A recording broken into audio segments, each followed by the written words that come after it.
It does have some sex noises which aren't my favorite, but it's very tame. I hardly cared about them at the end of the day. Hi, welcome back to my channel. Today, we'll be discussing Yes, No, or Maybe, Center of the World by Michi Ichiho. This review is thanks in part to those who took part in my poll. This was the winner of the poll. Specifically, it was Established Couple Struggles with Work and Relationship Problems. If you'd like to help decide what gets reviewed next, go ahead and subscribe, get your BL Library card for the BL Library, and be on the lookout for my community posts with the polls. If you want more power in the polls, and some other fun benefits, check out my Patreon. I've got some fun read with me live streams happening over there, plus some patron-only giveaways. You can find a link to it in the description below. Before we get started, there will be spoilers, so if you don't want to be spoiled on this novel, go ahead and click off now. No worries, I'll catch you next time. For those of you who decide to stick around, let's go over some content warnings. There may be references to prejudice, sexism, gossiping, excessive drinking, extreme cosmetic surgery, mentions of sex work, mentions of murder, slut-shaming, mentions of robberies, mentions of assassination, mentions of animal euthanasia, self-deprecation, overwork, disordered eating, perceived cheating, excessive drinking, and memory loss, as these things do appear in the novel. But if that's okay with you, let's go and get started.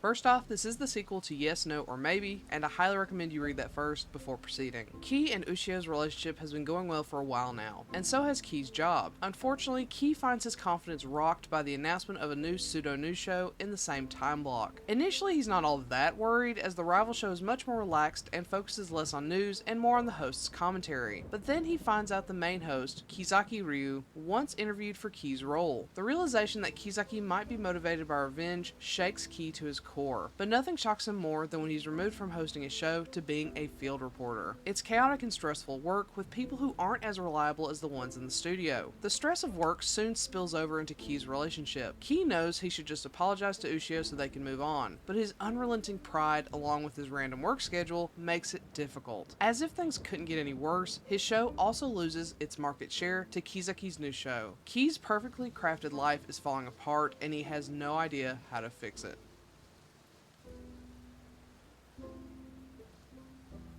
Something I love about light novels is the inclusion of artwork at key or emotional points in the story. It's such a nice bonus and can often punctuate a particularly poignant scene. Unfortunately, my previous complaint from the first entry in the series remains. I'm not a fan of the vague and nebulous backgrounds. I'd love to see where they're sitting to ground them in the scene. Having them in a floaty, sparkly world makes it feel like everything is a dream, which can be good, but not so much in a down-to-earth series like this. Some have actual setting elements, but it's primarily those vague and sparkly backgrounds. They're pretty, but they're just not my favorite for this series. But beyond the pretty images, this has such well-written and emotional sex scenes. As a writer, I was taking notes for sure. It's very detailed and soft, but doesn't drone on, which I appreciate for a more story-driven title. It does have some sex noises, which aren't my favorite, but it's very tame. I hardly cared about them at the end of the day. Now, there aren't a ton of these scenes, which is unfortunate, but it is a very short novel with a good chunk of story that takes place. So what can you expect? This is certainly quality over quantity here, which I always appreciate. Unfortunately, as much as I love the writing of the sex scenes, another of my bigger complaints from the previous entry shows up here. Ki is dropping more of those, quote, plebs in his inner dialogue, and pairing that with his outward exclamations of cram it, this is a bit of a cringe fest. I thankfully expected it this time around, so I didn't cringe as much, but it bothered me all the same this time around. As cringe as Ki can be with his pleb and cram it, I really appreciate his self-awareness. He's honest with himself about his insecurities and how much effort he puts in, that he isn't this naturally gifted, perfect person. The main issue though is Ki's internal voice. He's honest with Ushio, but only to a certain extent. His pride and fear about how others might perceive him prevents him from saying much of what he needs to, leading to unnecessary issues between him and Ushio. I think I would have preferred it if this had focused on issues between Ki and his job while Ushio functioned as a safe place, rather than tacking on needless conflict between the two. This isn't a huge complaint, but it can be a bit frustrating when Ki is usually super open with his complaints when he's with Ushio. It feels a tad out of character to me. The story's for the most part very succinct, which I appreciate. However, the main story takes a major turn toward the end when Ki takes a tumble and experiences partial memory loss. He remembers everyone except for Ushio. I don't mind the memory loss trope. It isn't my favorite thing in the world, but I've seen it done very well. This, however, comes out of nowhere and is completely unnecessary. The main conflicts and stories are resolved when Ki finds his comfort zone and passion in his work again, and he realizes that expressing himself to Ushio can resolve most issues between them. him. The end. All's well that ends well. But then we have this random memory loss segment where Ki reverts to his fake self. It feels like this was the only way to make Ki openly express his love and affection for Ushio, as Ki's tsundere self could never, which really cheapens all of the sweetness and fluffiness for me. I think it would have been so much more romantic if after learning all of these lessons over the course of the story, Ki finally grew past his stubborn tsundere-ness to finally confess his loving feelings to Ushio, but here we are.